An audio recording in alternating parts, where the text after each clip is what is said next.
Hi everyone and welcome to the tail end of day 3. Live, well, kind of pre-recorded. Barely alive. From NAMM 2019. My name's James Ivey. I'm Audrey Martinovich. And I'm Julian Rodgers. As you can probably tell, we're all a little bit hoarse. And I don't mean pony. It's the end of day 3 and we have our show highlights of the day. We do. I'm going to go first. I did a very brave thing today. What did you do? I braved the guitar halls. Ooh. You think it's loud over here? Oh. It is really loud over there. It's Rockstar Saturday. Lots of famous people around. Lots of rock and roll stars and their girlfriends. It was hilarious. First thing that caught my eye is, what's the most important thing when recording guitar? Hair. Okay, other than hair. You need a good vest. I think we're a little bit off-piste. We're a little tired. The guitar has to be in tune. And the guys at Peterson have brought out a new Strobe tuner in the form of a pedal. It's called the Strobe Stomp HD. It is built like an outhouse. It's really pretty. It's obviously designed for live use as well because you can change the color in it. Beautiful backlit screen. Really, really cool. Not that expensive. Price is to be confirmed. But this thing is built for the road, but it's going to be one of those things that I think is going to appear in studios because we all need a good tuner. And quite frankly, Strobe tuners are some of the best, and Peterson make the best Strobe tuners. Very cool. Well, I ventured over to our friends over at Newman to see. I heard that they've got some new headphones that they have debuted here at NAMM. They are the Newman NDH20s, so they are going to be a little pricey at 500 euros, which is like, you know, $570 probably. But they're closed back headphones. Very first for Newman, meant for studio recording. So they have a little bit of a higher impedance at 150 ohms and not a huge amount of dynamic range there. So they don't get super loud, but the clarity is really awesome. The isolation is really good. I put them on and listened a little bit. It pretty much got rid of all of the rumble that is in the halls here. So it was really impressive. I dug those. Yeah. My first one is the Unheard Studio that Dyn Audio are running, and we ran a piece on this earlier in the year, last year now, where they ran it at a festival in Denmark, where they brought it to NAMM, and I've actually seen it this time, and it's awesome. It's very cool. It's a studio full of Dyn Audio monitors. There's some DAD gear in there. There's some DPA microphones. It's all very Danish, and it's built in two steel containers, which sounds like the most appalling idea. Stepping in there acoustically, it's good. It's dry. It's extremely dry, which is amazing considering like one side of the whole thing is glazed floor to ceiling, but it's angled. Lot of absorption in there, and it works. Isolation's good, and the sound of the stuff they've been doing in there is fantastic. Talking to the guys at Dyn Audio, the idea is to bring recording equipment, and I'd say also recording expertise, to people who haven't yet been heard. So talented people who deserve to be heard but haven't been. And there's a nice kind of philosophy behind it, and it's a great project. So yeah, it's very worth checking out, and they're planning on doing it some more. They've got one in Europe and now one in North America. So brilliant. I did wonder if they'd sent the European one over here. It's another. That would have been a costly exercise. My second one, once again, from the Guitar Hall.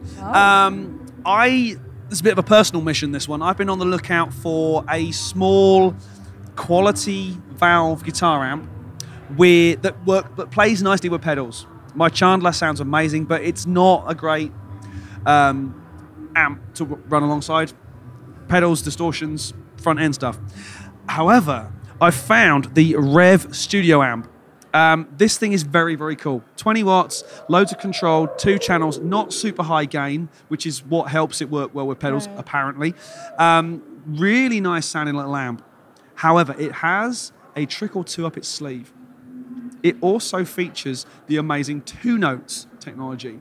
So you can record through the valve head without a cabinet. It has a mode that you can turn the feed to the cabinet off, so you don't have to have one plugged in. It has a dummy load effectively. And then you can run out through the 2 notes emulation technology, out through different speaker cabinets, different room models, and different microphones. very, very cool. This thing sounds absolutely ace. And again, they showed me with some distortion pedals and some front end stuff, and it sounded epic. 20 watts of valve power is a lot of juice. You can pull it down to, I think it goes down to 8 lovely valve watts. A really cool sounding little amp. Definitely one for maybe next year's Christmas list. Very cool. So I stopped by and I saw that our friends over at Warm Audio have released their first small capsule condenser microphones. So these are the WA84s. They're modeled after the vintage circuitry. They're going to be available in March. You can get them in nickel or black. They have a pretty healthy dynamic range. I thought that was pretty cool. They're going to be a little darker sounding than like I have a pair of 184s by Newman right now. So these will be a tinge darker than that because they're modeled after the original. But I think that they're going to be really good for strings and cellos, and I'm an acoustic engineer. That's kind of my alley, so I'm excited to give these guys a try. Great. My second one is from a company called Sound Theory. It's their only product at the moment, and it's Gullfoss, which is it's a bit of a mysterious thing. I didn't really understand it. I was aware of it, but I didn't really know what it was. And worrying about exactly how it does what it does, I think it's probably futile. It's kind of complicated and sort of unique, but what it achieves is amazing. Basically, it makes stuff sound brilliant, and it does it.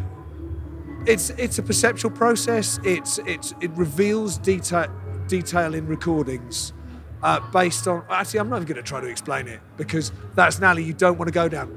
Check it out. Try it. 5 controls. Ultimately, I mean, pretty much 2 controls and then 3 others you can use to tweak it.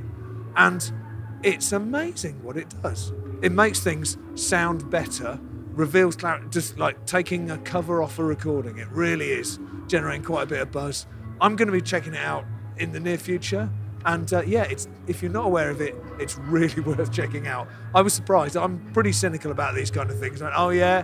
Oh yeah. So, cool.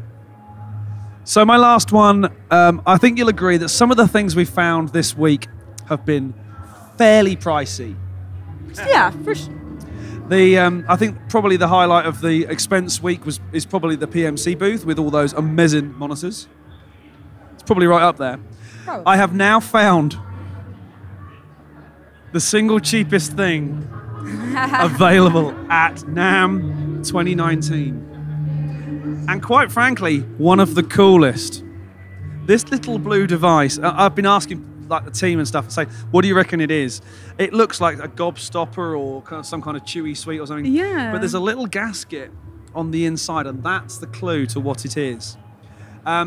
This is kind of for anyone who works live, maybe on stage with a laptop and an external drive, and there's the clue. Yeah. You stick this little, I don't even know what to call it, this little widget over the USB-C port on your drive, and it's basically the gasket stops the cable coming out through vibration. Yeah. It just holds it Just in there. a really neat piece of design solution to a problem that we all have. I suspect you'll probably be able to get buckets of these, and we'll probably all need them. I don't actually know the price, but I suspect this is probably the cheapest thing available at the show. Very, very cool little thing. Thanks to the guys at OWC for switching me onto this. Just a moment of genius. Very cool. I just have to make sure I don't lose it. Right, yeah, exactly. So my third thing is some Earthworks microphones, actually. I've used and love my QTC 40s. They're omnidirectional.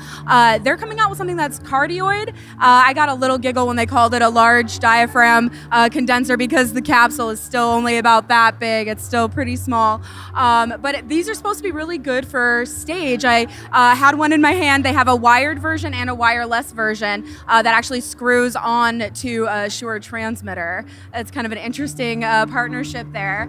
But I was sitting right in front of a monitor, just getting really close with the mic, trying to get some feedback to happen. It's got about 30 dB of off-axis rejection, so that we did not have any screaming feedback. I was kind of impressed. I thought it was a cool little thing. Cool. My last one is a bit of fun, really, but in the context of walking around looking at loads and loads of really serious things. I went past the Focal booth, and along with some kind of like very pleasant loudspeakers, I saw a big three-way which was built entirely out of Lego, which I thought was a really classy touch. So that's got to make the list. Yeah, Lego focal monitor. Awesome. I'm trying to think of some kind of terrible Lego-esque pun to go with that, but I'm really failing. Let it go. No, that's not going to work. It has been. It's been a very long 3 days. We are not going to be at the show tomorrow. Quite frankly, I think we're all brain frozen. Very tired. It's been a very long 3 days. We really hope you've enjoyed our highlights from the show. Some of the usual stuff, some of the unusual suspects, I think you'll agree. So from NAMM 2019, we bid you adieu, and we'll see you again soon for some more Gear Talk.